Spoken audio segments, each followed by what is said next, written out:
దళిత ధ్వని ప్రేక్షక మహాశయులకు జైభీములు తెలియజేస్తూ ఒక విషయాన్ని తెలియజేయాలనుకుంటూ ఉన్నాను. ఈ దేశంలో ముఖ్యంగా రాష్ట్రంలో ఎవరైతే ఓటు హక్కు కలిగిన వారు ఉన్నారో, వారిలో ముఖ్యంగా విద్యావంతులు ఉన్నారో వారు తమ జీవిత కాలంలో ఒక్కసారైనా సరే ఈ పుస్తకాన్ని చదవగలరని ఆశిస్తూ ఉన్నాను. అంబేద్కర్, గాంధీ, పటేల్ భారత ఎన్నికల వ్యవస్థ రూపకల్పన అనేటువంటి పుస్తకంలో ఈ పుస్తకం అంతా కూడా ఓటు హక్కు సాధించడం కోసం అంబేద్కర్ గారు ఎంత పరితపించారు, ఎంత పరిశ్రమ చేశారు అన్న విషయాన్ని ఇందులో తేటతెల్లం చేయబడ్డాయి. ఒకప్పుడు ఈ దేశంలో అందరికీ కూడా ఓటు హక్కు అనేది లేదు. మీకు తెలుసా, ఉన్నతమైనటువంటి వర్గాల వారికి, జమీందారులకి, అలాగే గొప్ప ఆస్తిపాస్తులు కలిగిన వారికి, విద్యార్థికులకి వీళ్ళకి మాత్రం ఓటు హక్కులు అనేవి ఉండేవి. ఇంగ్లాండ్ దేశంలో ఆ దేశంలో ఉన్నటువంటి స్త్రీలు తమకు ఓటు హక్కు సాధించుకోవడం కోసం మిలిటెంట్ ఉద్యమాన్ని సాధించారు. అమెరికాలో ఉన్నటువంటి స్త్రీలు పురుషులతో పాటు వారికి కూడా ఓటు హక్కు కావాలని ఉద్యమాలు చేస్తే వారు ఆ జైలు పాలు అయిపోవడం అనేది జరిగింది. కానీ భారతదేశంలో ఉన్నటువంటి ఏ వ్యక్తి కూడా ఈ ఓటు హక్కు కోసం ధర్నా చేయడం కానీ, రోడ్డు ఎక్కడం కానీ ఎవరికీ తెలియదు.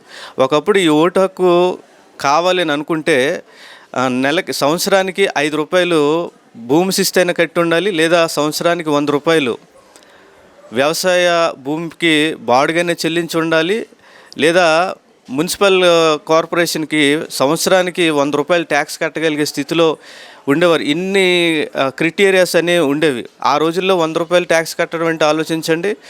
ఇంత విలువైనటువంటి ఓటుని సాధించి పెట్టిన అంబేద్కర్ గారు ఆయన ఒక మాట చెప్పారు, ఓటుని అమ్ముకోవద్దు, నమ్ముకోండి అని చెప్పారు. కానీ మనం దాని గురించి ప్రయాసపడటం వల్ల, లేకపోతే దాని గురించి ఆలోచించకపోవటం వల్ల, దాని విలువ తెలియకపోవటం వల్ల ఈరోజు మన ఓటుని సంతలో పశువుని బేరాన్ని పెట్టినట్టుగా బేరం పెడుతూ ఉన్నారు.